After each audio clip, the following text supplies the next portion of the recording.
Assalamualaikum warahmatullahi wabarakatuh. Saya Amanda Febriana Jindani. Di sini saya akan mempresentasikan hasil proposal saya yang berjudul Analisis Daya Saing UMKM Kerajinan di Kabupaten Bantul. Kemudian terdapat latar belakang. Usaha mikro kecil dan menengah merupakan aktivitas memberikan dampak positif perekonomian karena dapat meningkatkan pertumbuhan dan pembangunan di perekonomian, sehingga dapat lebih banyak dijadikan sebagai sumber pendapatan serta dapat membuka lapangan kerja untuk masyarakat. Kelompok usaha yang termasuk UMKM yaitu suatu yang bersifat menengah hingga kecil di Indonesia.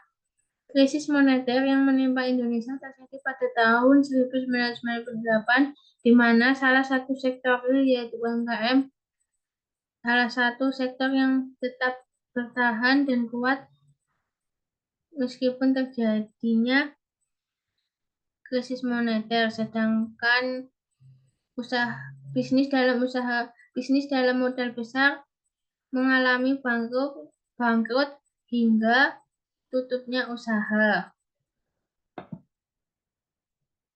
Rumusan masalah, yang pertama yaitu apakah kondisi faktor dapat berpengaruh terhadap daya saing di Kabupaten Bantul? Yang kedua, apakah kondisi permintaan dapat berpengaruh terhadap daya saing di Kabupaten Bantul? Yang ketiga, apakah industri terkait dan pendukung dapat berpengaruh terhadap daya saing di Kabupaten Bantul?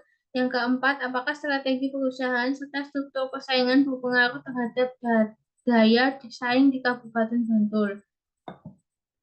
Tujuan penelitiannya yaitu satu, menganalisis kondisi faktor terhadap daya saing di Kabupaten Bantul. Yang kedua, menganalisis kondisi permintaan terhadap daya saing di Kabupaten Bantul. Yang ketiga, menganalisis industri terkait dan mendukung terhadap daya saing di Kabupaten Bantul. Yang keempat, menganalisis strategi perusahaan dan struktur persaingan terhadap daya saing di Kabupaten Bantul. Landasan teorinya yaitu teori daya saing adalah keunggulan daya saing Michael Porter. Menurut Michael Porter 1990, keunggulan komparatif dilakukan dalam industri tertentu atau industri nasional. Kemudian terdapat 4 komponen dalam melakukan pembangunan keunggulan dalam suatu negara yang digambarkan oleh Michael Porter. Dalam skema di Hammond Porter adalah kondisi faktor seperti tenaga kerja dan modal, kondisi permintaan seperti tuntutan kualitas dalam hasil industri tertentu, industri terkait dan pendukung serta strategi perusahaan dan struktur persaingan.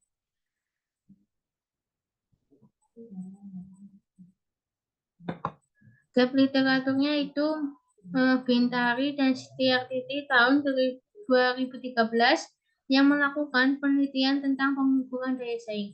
Usaha mikro kecil dan menengah menyongsong masyarakat ekonomi ASEAN dengan menggunakan metode kuantitatif. Hasil dari penelitian ini bahwa faktor produksi, kondisi permintaan industri terkait dan pendukung, serta strategi perusahaan dan persaingan berpengaruh terhadap daya saing usaha mikro kecil dan menengah. Metode penelitiannya yaitu penelitian ini menggunakan metode kuantitatif. Metode kuantitatif yaitu suatu metode yang dari mulai proses pengumpulan data hingga menganalisis selalu menggunakan angka, kemudian menggunakan teknik corpus sampling yang memiliki pengertian pengambilan beberapa sampel yang memenuhi karakteristik untuk diwawancarai. Terima kasih, kurang lebihnya mohon dimaafkan. Assalamualaikum warahmatullahi wabarakatuh.